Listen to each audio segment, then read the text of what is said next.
It shows.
Ooh, we gotta get rid of that. Excuse me. Hi, welcome to Monorail News Live. I am Gray Hauser, and with me we have Keith Smith. He's from Yahoo Sports. He wrote a very interesting piece last week about the possibility that the NBA could use Walt Disney World to complete its sports season. Um, and um, I just thought it was really interesting. I was so excited when he decided he was going to be able to come on. But I don't want to waste any more of his time. Hi Keith. How are you? I'm doing great. How are you? I'm doing well. So you wrote this story, and it gained a lot of traction over the past week. Could you tell me how this thought, came to mind? Because I was at Walt Disney World about 6 months ago, looking at what was to become the NBA experience, and was just thinking that how could they even do a single NBA game on property if they wanted to? And I couldn't come up with anything, but you seem to have cracked the situation and found the formula. Could you just talk about how the idea even came to mind? Sure. Yeah, I was a former Walt Disney World cast member for approximately 20 years. Well, Walt Disney Company employee. I had worked at Walt Disney World for the vast majority of those 20 years. I spent about a year and a half in California working at Disneyland as well. But so I'm very well versed with Disney and the property here in Florida. And now what I do for work is I cover the NBA. And obviously with the NBA season shut down, one of the ideas that has been out there for them to resume play is to go to a single site. But there's a couple things that go along with that single site. One is you need to have enough hotels or housing for all the players and the coaches and the trainers and the broadcasters and all the hundreds of people that go into putting on basketball games. You also need to have the basketball facilities. You need to have a place to not only play the games, but you need to have room for practices. You need to have training facilities, places for the players to work out, medical facilities, and the like. Excuse me. You also need to be able to create a bubble. That was one of the things that Dr. Fauci had said for pro sports to be able to come back.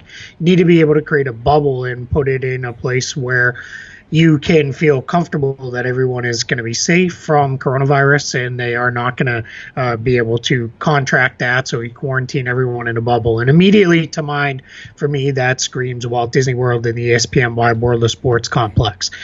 I think the average guest who comes here to Walt Disney World doesn't give the sports complex a lot of thought because your trip is mostly, yeah, right. And I'm assuming you've been, several times here. So it's something that, most people are, I'm going to go to my hotel and then I'm going to run off to the parks. I might hang out at Disney Springs and that's about it, right? Maybe hit up the water parks or mini golf or something like that. But sports complex is this massive facility. As I covered in the article for Yahoo, there are 3 indoor facilities where you could play basketball. One, the HP Fieldhouse. That's the one people are probably most familiar with because it's on TV a lot. They host a college basketball tournament there every season out of there over the Thanksgiving weekend. Then there is the Visa Center, which the easiest way to explain that, it's almost like a big airplane hangar. It's pretty wide open and can be configured into whatever they need it to be for event space. And then you have aptly named The Arena, does not have a sponsor attached to it. That is a venue that was built primarily for cheerleading and dance, but it can house basketball in there as well. All the facilities are broadcast ready and all that, and you've got them, right down the road from multiple hotels that range from 300 rooms to 3,000 rooms. So in my mind, that makes Disney an ideal fit for a venture like this. Right, and that's what I thought. It's out there that we are doing live chat.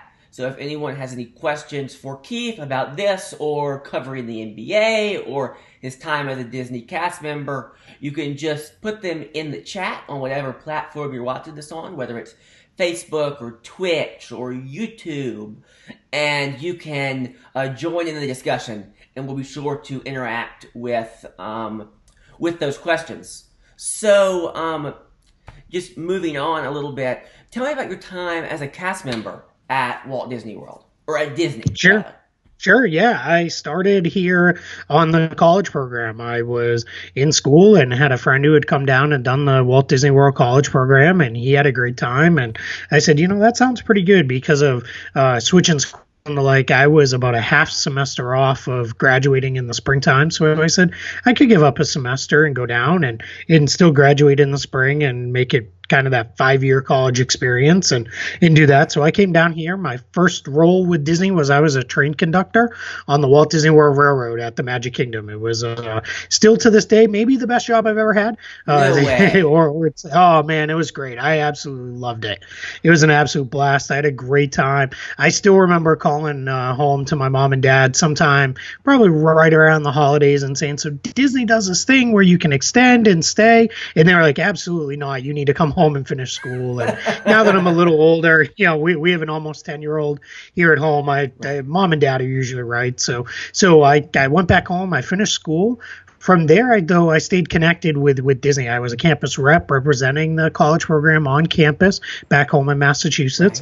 Right. And then I chose to come back and do what was then called an advanced internship. They were now called professional internships, Yes, but I yes, yes, worked in the yes. college program housing area. I worked there pretty similar to what an RA does on college Right. campuses, but not quite. We didn't have to write people up or anything like that. We planned the events. We did help with roommate disputes and the like, and loved it. Went full time from there in that department. Moved on to I worked at casting. If you have ever applied for a job at Disney and called the Walt Disney World job line, there's a chance I may have talked to you if it was Yes, during yes. my time there. So, I absolutely loved it working at casting. And then from there, I moved into a department that's called workforce management. That is similar to an HR-ish function, I think, in a lot of other companies or Right. other places. But with Disney, having so many cast members here, it's its own department. And I started out doing schedules for cast members at Disney's Coronado Springs Resort. Did that for a while, moved into a role where I started doing workload and staffing work. Workload is how many people we need and when we need them, not necessarily the people themselves, but just how many and when. And the staffing is how are we going to fill those positions full time, part time, seasonal, college program, and the like. Did that for a while. Then the company moved my wife and I to California. I did similar work out there for a year and a half, and we missed Florida, so we wanted to come back home. Came back home, stayed with workload and staffing, moved into a role leading the deployment team, which is the day of team that tells cast members, hey, you're all working at Space Mountain, but you're going to do load, you're going to do unload, Right. things like that. So I did that for about a year or so. Came back, and then I was a scheduling manager. My last role with Disney was as a scheduling manager at Animal Kingdom Lodge for the amount of time I was there. So the labor training integration manager. We covered schedules and training for all the cast members at Animal Kingdom Lodge, and then it was time finally to chase my dream and cover the NBA full time. So I left Disney about 2 months ago. So about 3 weeks before the NBA season shut down and coronavirus put the world on pause. So my timing is nothing if not amazing with that. So you've only been doing this for like 3 months. How did you get to even write in Yahoo Sports? I've been actually covering the league for a lot longer than 3 months. I've been covering the league for several years. I've just been doing it part time, Right. whereas my family would tell you is really a second full time job. It was I can really imagine. keeping me pretty busy. Yeah, I was using all my vacation time from Disney to do things with NBA events. I was going out to summer league in Las Vegas every year. I would take days off to cover free agency and the trade deadline and things like that. So it was really keeping me busy, and I'd finally put together enough freelance and part-time work over the course of several sites. So To do it Yahoo full Sports time. being one of them to do it full time. Exactly. So that's what I did. I did that for, like I said, about 3 weeks, and unfortunately everything got kind of shut down. I'm still with my sites. A couple have unfortunately had to furlough me, but likely that would have happened if I was still at Disney, as they furloughed Right. several tens of thousands of Yes. cast members recently with the parks and resorts shut down. So it's a tough time for everybody, but we're all making the best of it. Right. So perfect connection. Have you considered covering the NBA for ESPN? Have you tried? Sorry, Siri heard you there and was wondering what you were asking. Hi, Siri. The yeah, that is one of the dreams, right? It's ESPN. They're the big dog in the sports world. It's unfortunately the being in the media side is an extremely competitive business. I So can there's imagine. only so many jobs covering the league, and you got to be one of the best people to do it to work in the best places. So that's nothing I would ever rule out. The opportunity just hasn't come my way. Sorry, I got a comment and it was just another from Janice Strickland. Thank you so much. It wasn't a question though. Where were we? So you were saying that it's very hard to obviously get a job at ESPN. Have you tried?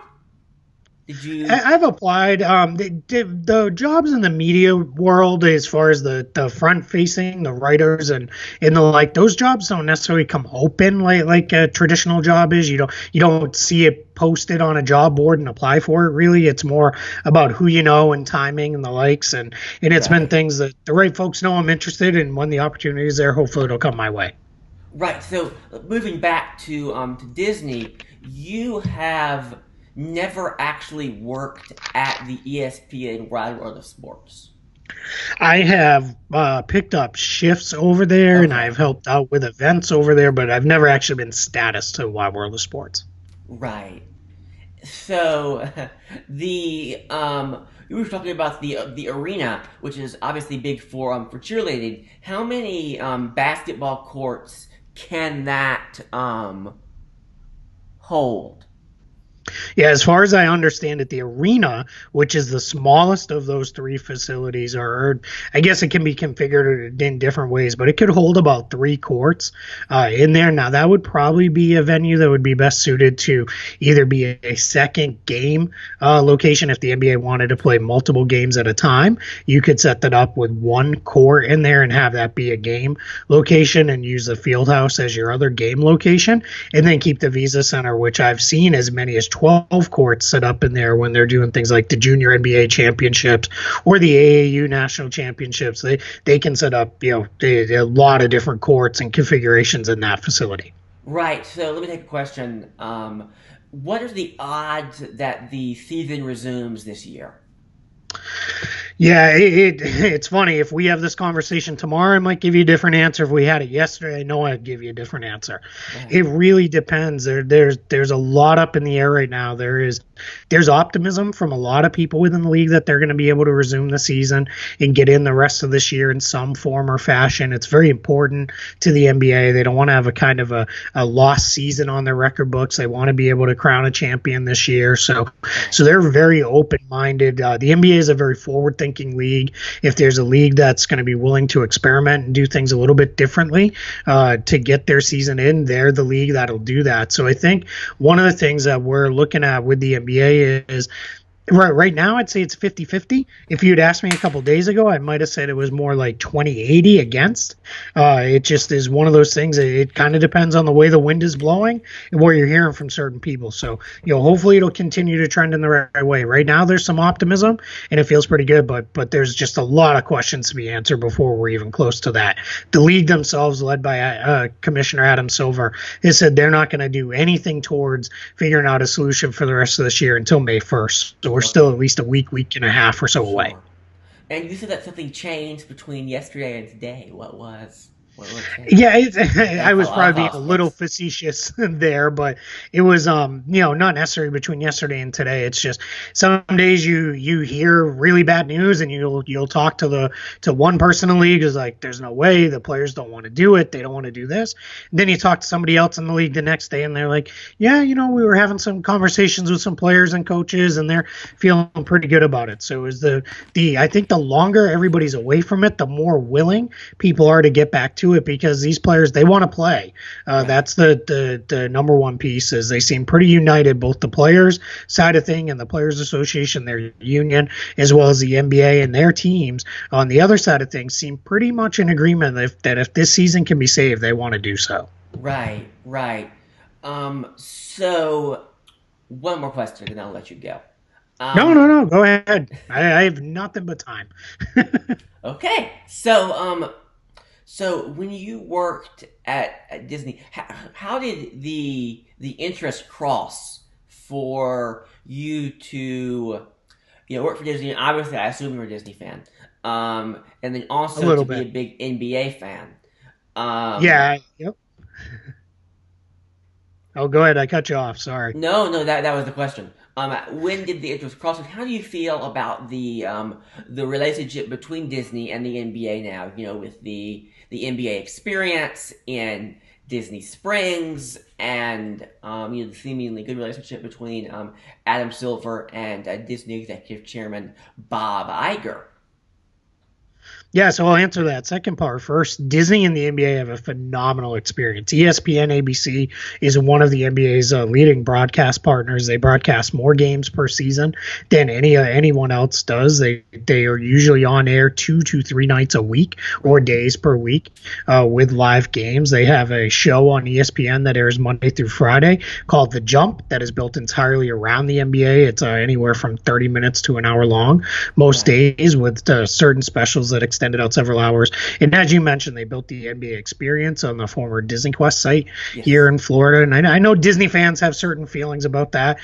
So I don't want to get too much into people's feelings about it, but that's obviously a sign that the two companies work very, very well together and have a lot of mutual respect there. And you've seen multiple times Bob Iger and Adam Silver together at events discussing. Bob Iger's a well-known, huge NBA fan, grew up a big Knicks fan.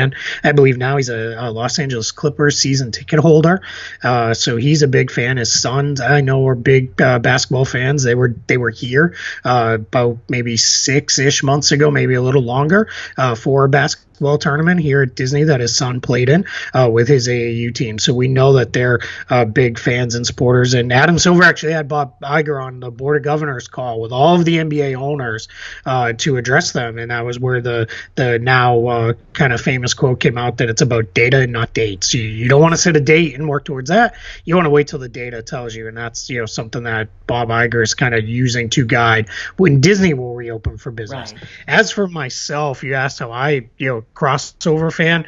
Let's go back to long before I probably really even remember it.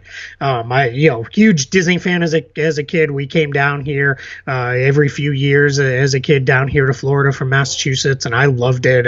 Had a blast here. As soon as I was old enough to start coming on my own, I'd get groups of friends together and be like, let's go to Disney and all that. I was not that kid who was let's run off to Cancun in the middle of spring break in college or anything. I wanted to come to Walt Disney World and have some fun here. We made a trip out to Disneyland at one point and loved it. And as far as basketball, I've been a basketball fan as long as I can remember. When I was a little kid, I was growing up on the Larry Bird Celtics in Boston, who were the best team in the NBA at that time, and that was very easy for me to get sucked into that world. My family were big basketball fans and football fans, so it was very easy. We flowed right from football season into basketball season into baseball season, and that was my life as a kid growing up. So I absolutely loved it. The crossover between the two is, it's I just don't know any different. Where I'm recording Okay. this from is my house. I'm literally, about a mile and a half, 2 miles from the backside of Magic Kingdom is where we live. Oh wow. My wife still works for the company. I met my wife when we were both interns Oh together. wow. So yeah, so we're a Disney couple through and through. Our Sure. daughter loves the parks.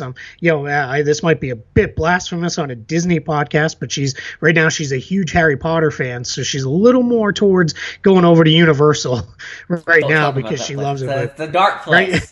That line, the so Lion King, where he's like, it's everything the light touches is your kingdom. Yeah, Universal's the Shadowland.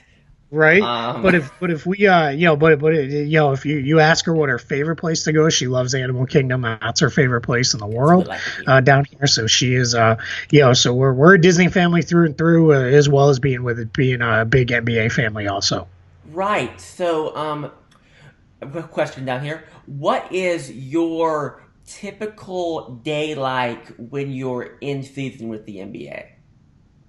Yeah, it kind of depends. If there is a game here in Orlando that the Orlando Magic are playing at home, it's a little bit different than a day when the Magic aren't home. I go to just about every Orlando Magic home game. I don't necessarily cover the Magic specifically, but I do cover the league as a whole. So when there's games, I'm there to, I will cover the Magic, but I'll cover the other teams as well. So if it's a game day for the Orlando Magic, there's usually shoot around in the morning. So you'll be down at the arena around 10 o'clock or so to meet with the teams before or after their game day practice. And then game night, I usually then I'll come home. And then game night, I'm back down there by 4:30. That's when right around that time is when you're getting in, you're getting everything set up for the night. And then you're going to meet with the coaches pregame. You're going to go in the locker room and talk with the players if you need to get anything from them pregame. Then you watch the game, and that's when it ends for most people, right? You shut the game off and you head off to bed, hopefully happy if your team won.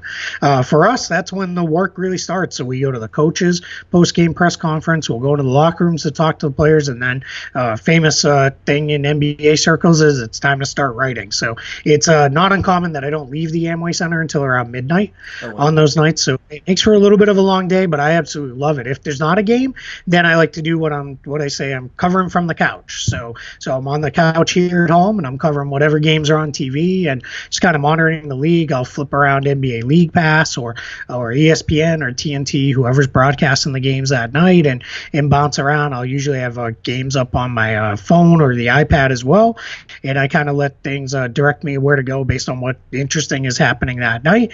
And then the same thing, and then mixed in there, sometime you carve out some time to write during the day if you need to, around that, and maybe get in a few hours of sleep, which is why it was so nice. Those 3 glorious weeks I did this full time.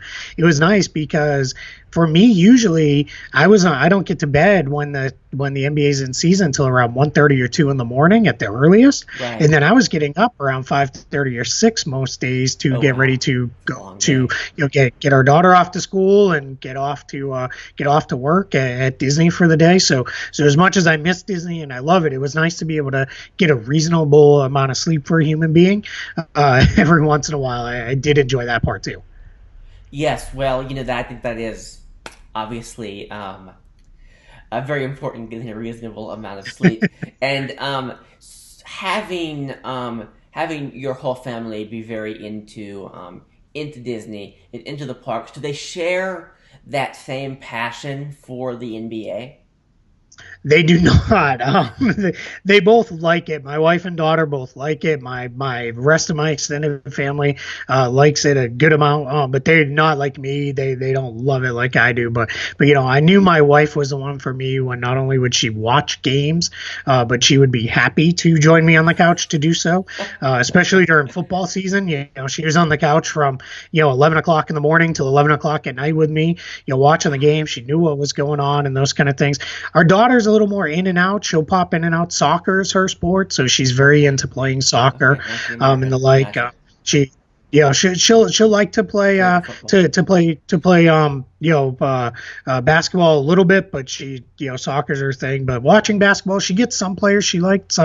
Every once in a while, she likes to watch the Celtics. That's the team I cover specifically for one of the outlets I work for called Celtics Blog. So she'll get into watching the Celtics games a little bit more than the others, and that. But she's not passionate about it. But I will say the Last Dance documentary about Michael Jordan and the Chicago Bulls that was just on ESPN. Big hit. It was on Sunday night, and it's going to continue for the next 4 Sundays. She actually stayed up and watched the full 2 hours of that and really enjoyed it. Yeah, it's a 10-hour documentary series all about Michael Jordan's last year with the Chicago Bulls, and she stayed up and watched the whole first 2 hours and was really enjoying it and really liked it. So that really tugged at Dad's heartstrings and made him feel pretty good. Well, I have another question for you. Also from Bob, who is my father. Great to have that family support watching the show. Do you golf on any of the golf courses on property? I do not. I would not demean Disney's great golf courses by subjecting them to my horrible play of golf. So unfortunately, I do not. That's one way to look at it. Really terrible. At the game of golf. So that is just unfortunately a pursuit I never, took up, probably because I'm not very good at it. Okay. Well, one more question. Final question. Sure, yeah. And then you can go because we have to get into other stories as well. But tell me, if you had to make a prediction, will the NBA come back for this season, this year, and will it be at Walt Disney World? Do you think your article had an impact, and that you might be predicting the future with a crystal ball? I don't know that my article had any real impact on that. I don't know that that wasn't already something that had been discussed and in play. I would like to think, people smarter than me were already thinking along those paths. But I'm going to say yes. I'm going to say definitely the league does finish out the season.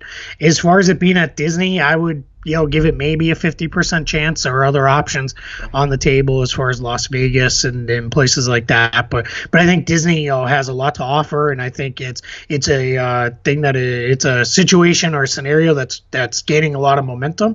I spend a lot of my day talking to folks with the NBA, folks with teams, coaches, players, executives, and the like. And there's a lot of people who seem to think that idea has a lot of merit. So hopefully the Disney idea is the one that ultimately comes true. Yes, well, Keith, thank you so much for coming on. We greatly appreciate it. And if you haven't read his article in Yahoo Sports, you absolutely need to do it. Thank you, Keith. Absolutely. Thank you for having me. I hope you all stay safe. Yes, you too. Bye. Thank you.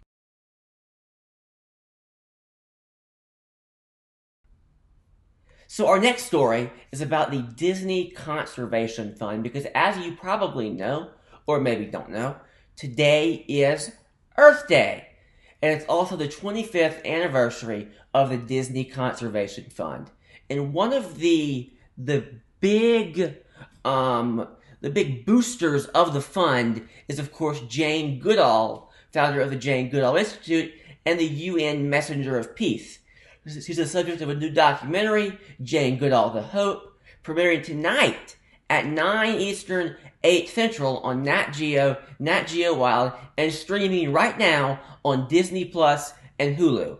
She recently recorded this message for the Disney Conservation Fund. Take a look. Wait a minute. The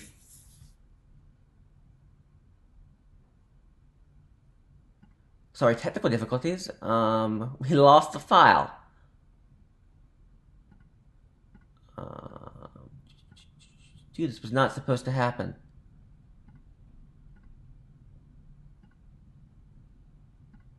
Give me 1 second. I'm sorry.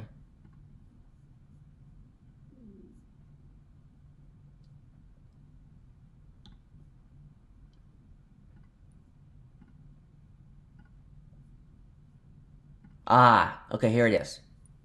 Hello, this is Jane Goodall. And first of all, I want to congratulate all of you at the Disney Conservation Fund for your splendid work through 25 years. This is your 25th anniversary.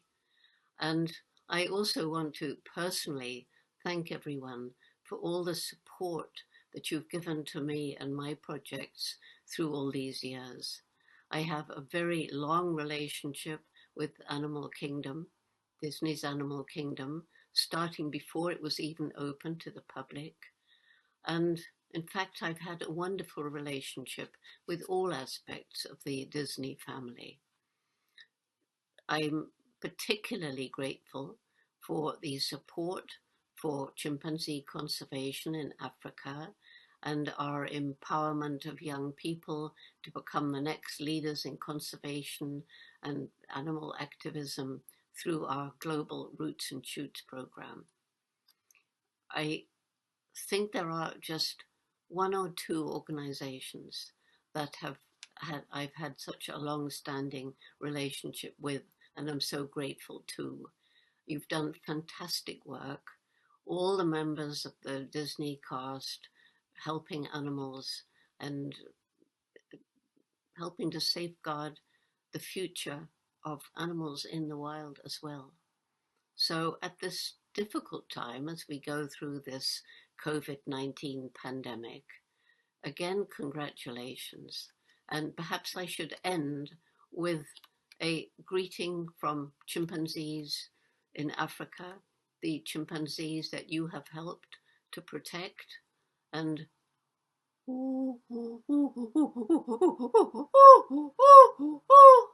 simply means me, Jane, congratulations and goodbye.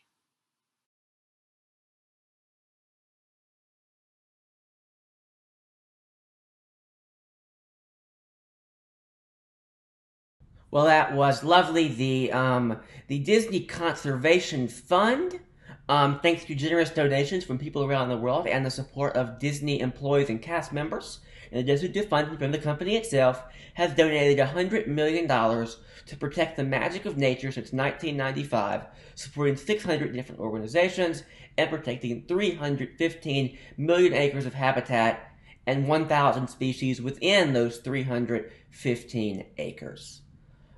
That's, of course, great, and we do have one final story for you, which is, of course, in Disney's Hollywood studios, that Disney has filed for permits to repair a kitchen gas leak at the Hollywood Brown Derby restaurant. The leak appears to have happened during the closure. The permit was filed early yesterday morning. We can only hope they get that resolved quickly because I do enjoy the Brown Derby restaurant, and I hope that it will be able to reopen when the parks reopen, whenever that is. Of course, we don't know that yet. They had a meeting today with the Florida governor, the council to reopen Florida, and we hope good things will come out of that. Thank you so much for watching. We greatly appreciate it. We will see you at the next one. Be sure to listen to our podcast, which comes out on Saturday. You can find that at monorailnews.com, in addition to all of our regular written stories that come out throughout the week. Thank you.